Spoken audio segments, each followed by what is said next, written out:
And that man sacrificed his knight next. What? But that doesn't make sense, because if you take that, there's no mate. You're deflecting a defender, but from what? There's still this. Now, Anish must take, just so you understand. Anish cannot play rook b8, that just wouldn't work. White can just defend and then keep attacking. So, Anish is like, I don't get it, I'm gonna take. He sacrificed a pawn, a rook, and a knight. And now we can add another piece to that collection. He sacrifices the bishop. What? But he just takes. White is too slow to get checkmate here. h6, rook a7. What I think Anish overlooked is that White does not need to take the bishop yet. White could take, and then do this, and then hang out, and try to get this, and get mate, and it's very scary, no doubt about it. In fact, the position is losing here for Black, unless Black goes here and sacrifices the rook for the knight. This knight is a 5.5 point knight. It's so powerful.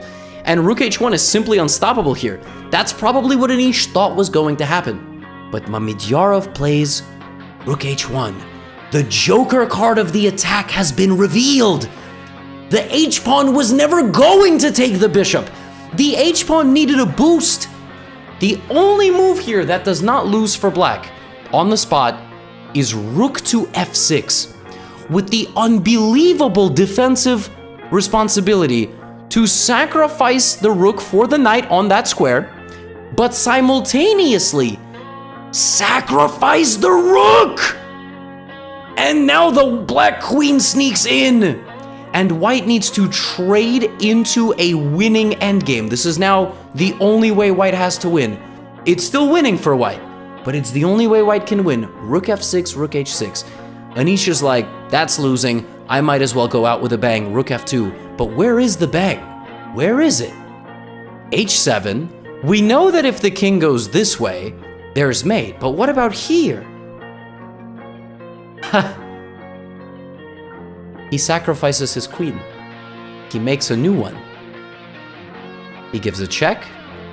The Black king must now step away from the rook, otherwise he will be forcefully removed. The rook is now gone. White is now up 1 point of material.